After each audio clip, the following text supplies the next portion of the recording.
said, the Riverleigh job, which is going to build at Hope Island on the Gold Coast. They've just started. They've got the formwork in here for the swimming pool area. There's a spa pool that heats up the whole place and spills over into the swimming pool. Really nice location. It's the Gold Coast City Marina just over there. It's a big block of land, this one. It's about, I think, about 1,600 square meters.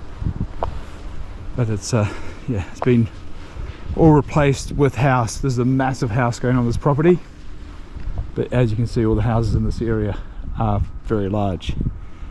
Anyway, the slab's just about to go down. The frames are almost ready, so we'll keep an eye on this one over the next few months.